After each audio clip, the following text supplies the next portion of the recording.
Apologies. I was suspended from YouTube for a week, so I just got access back to my account about 8 hours or so after Canelo Alvarez defeated his WBA mandatory. Was John Ryder the WBO or WBA? I believe it was the WBO mandatory via unanimous 12-round decision on May the 6th, 2023. It is May the 7th, 2023, 9:20 a.m. Eastern Standard Time. And let me go ahead and say it. I did watch the whole card. $79.99 on pay-per-view here in the States through my cable subscriber, my cable company, Verizon Fios. I'm not never giving the zone my pay-per-view money ever. Like, I'm sorry, because then the fights that you purchased, you lose behind the paywall. So if you decide to cancel the zone, and right now the zone is on my shit list with the way they've been treating their subscribers over the last 3 years or so, especially during the pandemic. So let's just go ahead and get into it. Listen, I don't think that Canelo's washed up. I do feel, obviously he's been fighting, he's been pro since he was about 15 or so. He's 32 years old. He's got 63 fights here, 39 KOs. Multiple surgeries on his knee, his hand, his wrist over the last few years. And John Ryder is a tough fighter. I've been watching and covering John Ryder since when? Gosh, since he fought Billy Joe Saunders back in 2013. I covered that fight. I've had two channels. I've got this channel, and I started this channel in 2016. And from 2010 up to 2016, I was on a channel called Enter the Arena. No, correction. I started this channel in 2014. From 2010 to 2014, I was on another channel. But basically, I've been covering boxing for a long ass time. So even though he lost to Billy Joe Saunders in a very close fight, and this was back in 2013, John Ryder has gotten so much better since then. He was stopped by Nick Blackwell in 7. Nick Blackwell is the guy who Chris Eubank fought several years ago, and he had a brain injury, then tried to come back. But moving on, this was the perfect coming home fight for Canelo. Now, of course, the knockout would have been ideal.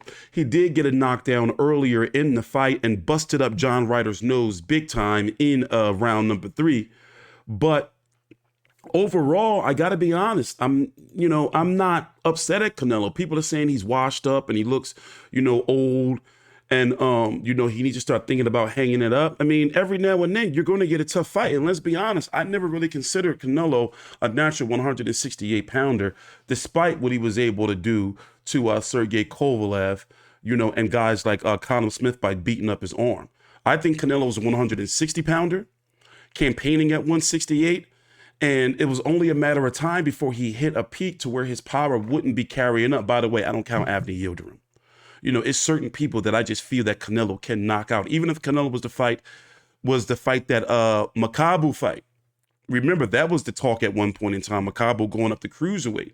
That's if he would have beat Bivol to fight a younger Makabu at cruiserweight. I think that Canelo can probably beat him, maybe stop him.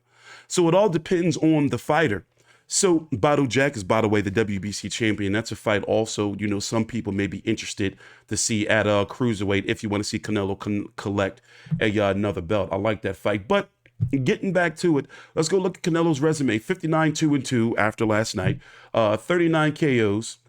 John Ryder, Golovkin. So disappointed in Golovkin, man. Boy, it's like once he got that money from the zone, he just, after those 2 Canelo fights, he just fell off. Like it's just almost like he just stopped like really, really caring like that. Come on, guys. Like his love of box was gone, So Golovkin completely dominated him. I didn't like those scorecards. I thought that he completely dominated Golovkin in his last fight. And remember, at one point in time during the post-fight press conference, Canelo was talking about taking off this May and not fighting again until September. So fighting Golovkin in September 2022 and not coming back to fight until this upcoming September because he wanted a little bit of a break. And also, the surgeries.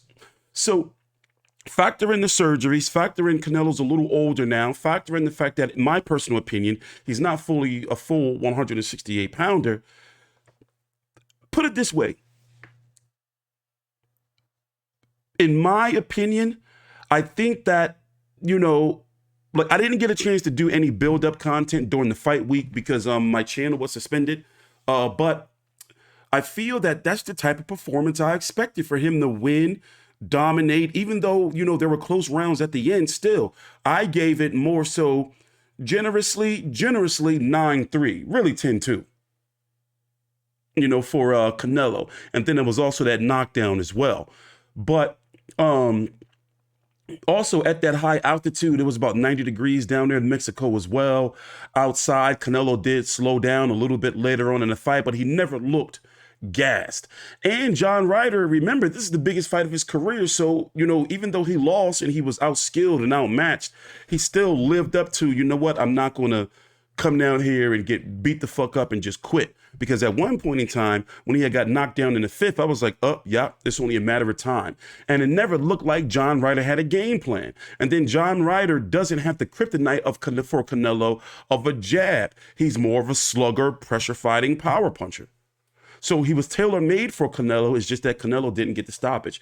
Here are the scorecards: 120, 107, 118, 109, 118, 109. Take a time out, like the video, subscribe. Also, I've been working on some things. I guess it's a good time to announce it. I started something new. So, you know, as I said, I've been branching out, you know, from boxing. And basically, you know, I've been really building something different, a more inclusive, good word to use in 2023, approach to covering content on the channel. So I'm always going to cover boxing, but you know, it's not going to be the main driving force of my channel going forward. By the way, in other news, Matchroom Boxing, the promoter of Saul Canelo Alvarez, has signed Regis Prograis and Cuban gold medalist Andy Cruz. So that's interesting, and I'm interested to see, and Regis Prograis is going to be fighting Liam Paro June the 17th. Also, I'm interested if Matchroom is going to sign Sabril Matias as well, who is a free agent formerly of PBC. So before we continue and go listen to the post-fight interview from Canelo, we'll talk about the Bivol fight. Take a time out, like the video, subscribe, and TstreeTCONTROVERSY. So of course, because of copyright issues, I can't show you the actual whole interview, but we can listen to it. So let's listen to what he had to say and talk about the Bivol fight. And our thoughts on Canelo, in my opinion, is the current global face of boxing. A fight here in Guadalajara. What was this moment like for you? It's a historic moment for me. I'm blessed to be here with my people, like I say, who support me from the beginning. I'm glad to be here, and I'm very thankful with my people. You told everyone all week long, John Ryder's a tough opponent. John Ryder is going to be a difficult fight. Was he as difficult as you expected? Yeah, he's very strong fighter, man. And you know, when he going for everything, they're turning on everything. So they come more difficult than usual. But I know that. I'm in this position a long time, and I know and I respect my opponents because I know they coming for everything. Take me back to the fifth round of this fight. You knocked John Ryder down for the first time. Did you think you had him badly hurt? Yeah, I think I got it, but you know, he put the head in front, the elbows, and I take care a little bit in that. But you know, I'm happy with the fight. I'm happy with the fight. I work, and I'm happy that people have a great fight. It did appear that John Ryder got stronger as the fight went on in the later rounds. No, he's a strong fighter. I know that, but I'm not surprised about it. Being here in Guadalajara in a fight like this, how much nerves was going through you before the fight? Oh, feel different because it's a lot of responsibility with my people, like I say, who support me. Look, that moment, that's very special for me. That's very special for me, and it's different. Feel different, but I'm glad to be here. You had surgery on that left hand last year. How did it feel? No, very good. Very good. I'm ready for everything. Did you feel confident from the very beginning, throwing it hard? No, not in the beginning. I need to a couple rounds, 3 rounds to start punching and knowing I'm good with the hand. But I'm not now. I know. A lot of people wondered, is Canelo Alvarez still at the top of boxing? Do you here with the 4 belts? You know, everybody wants to know what you're going to do next. You have said repeatedly, Dimitri Bivol is the guy that you want. David Benavidez is out there as well. What do you want to do? You know, everybody knows we want Bivol, the rematch with Bivol. If the fight with Bivol don't happening, then we'll see. I'm able to fight everybody. Do you insist that that fight be at 175 pounds? Yeah, same rules, same terms, same everything. Why is that important to you? Because I just want it in that way. You gonna enjoy this moment a little bit more? I enjoy it a lot. But I'm gonna still enjoy it. Congratulations, Canelo. Thank you so much.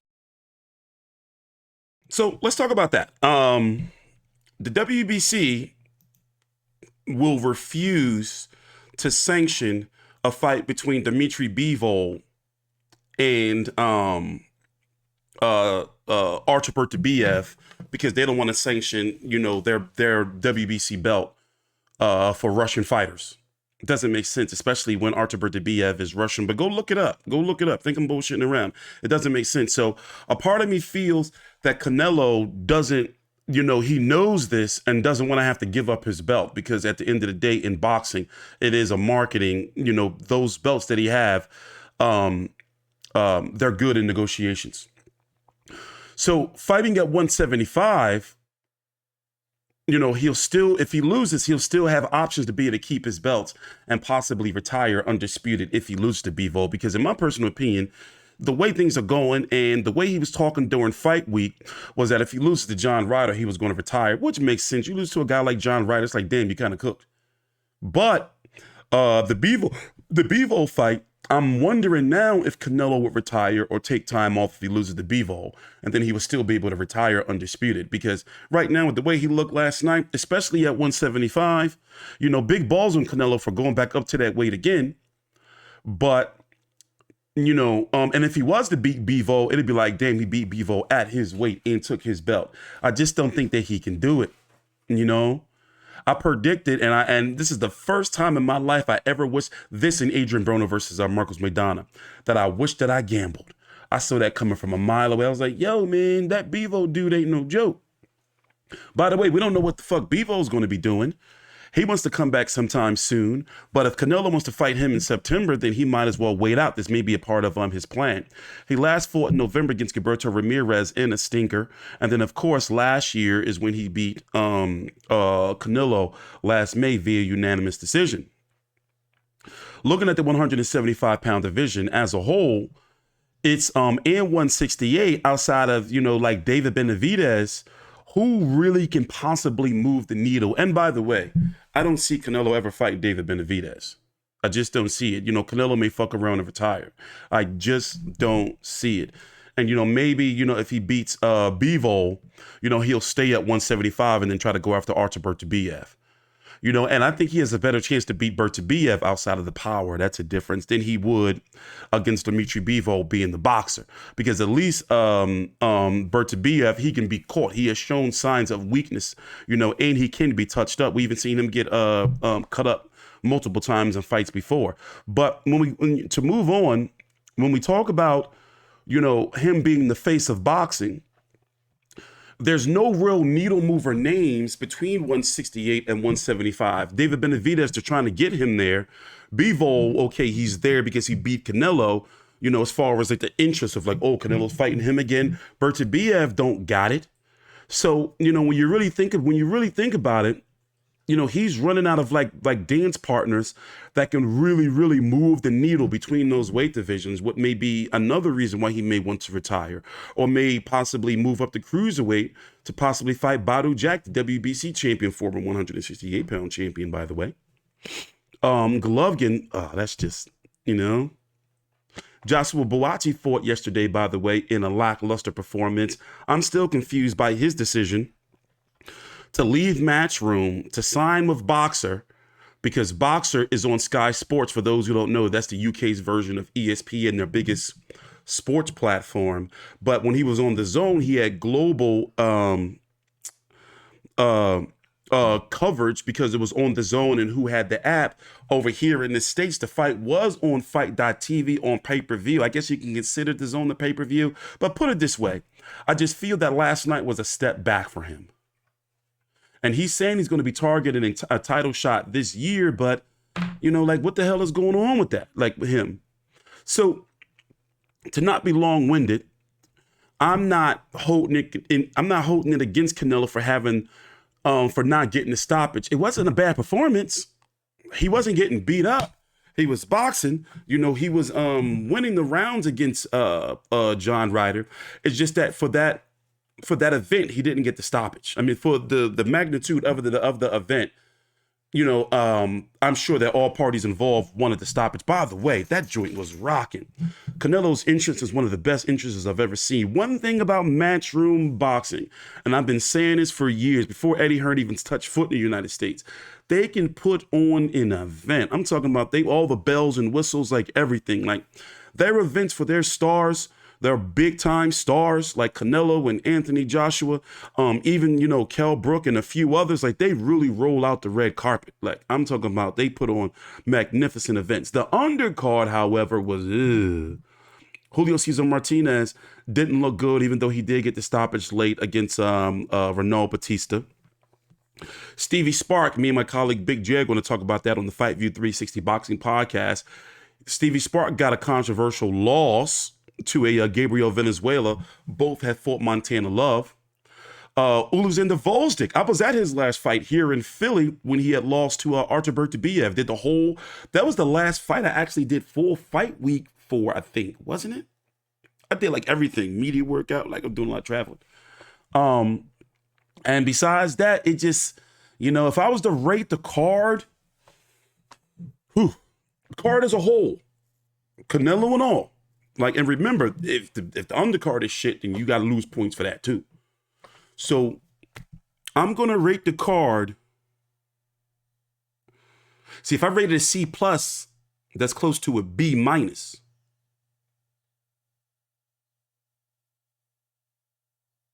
I'm going to rate the card a C. Not a C- because it's close to a D. But John Ryder, this is a fight. It was a showcase card, showcase fight. You know, no fights of intrigue on the undercard. The only fight that was somewhat intriguing, that had some, especially for hardcores, we wanted to see how Volzdik was going to look, because now he's back in the mix. You know, at 175. So it's going to be interesting to see, you know, like how he factors in. But yeah, I'm giving this joint a C. Canelo's performance, I mean, he looked like Canelo. He just didn't get the stoppage. He was a little sluggish, but this is his first time. When was the last time he fought in that type of altitude? And yes, it is his home, but still, he's not used to fighting in that type of environment. And the last time he fought in Mexico was like what? Kermit Citron, some shit? 2011? 12 years?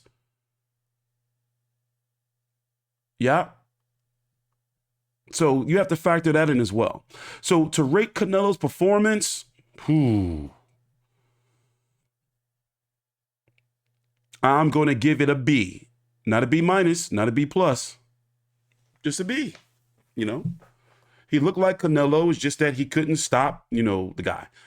Take a time out, like the video, subscribe. Let me see if I missed anything. By the way, Canelo didn't have a post-fight press conference. We're just scrolling. He went to go congratulate John Ryder. Busted John Ryder knows that, by the way, that event was, listen, you got to go watch that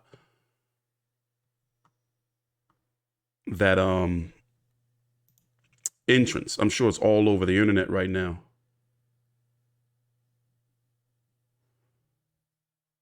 But overall, also, I got to be careful. Oh, no, he did have a post-fight press conference. They just didn't upload it. Matchroom didn't. I went to bed. You know, I watch UFC from the bed. Canelo looked a little busted up right here, though. That's for sure. I mean, John Ryder, they were like, especially toward the end, like John Ryder with close rounds. Like he was fighting. He wasn't in there just to lay down and collect the check. And in between rounds, they should stick some Dylan Mulvaney tampons up that joint. Stop the bleeding, the heavy flow. Also, David Diamante as well. Look at the Mamacitas. The Mamacitas was out. Mamacitas. By the way, I don't see him ever fighting David Benavidez. I'm just sorry. I just don't see it. I just don't see it. But yeah, shout out to Canelo, man. Thanks for watching. Please subscribe. I'm guessing. Also, hey, I'm not doing this for my health. Make sure you like the video. We're going to be back later on with a live stream to talk about everything in more detail.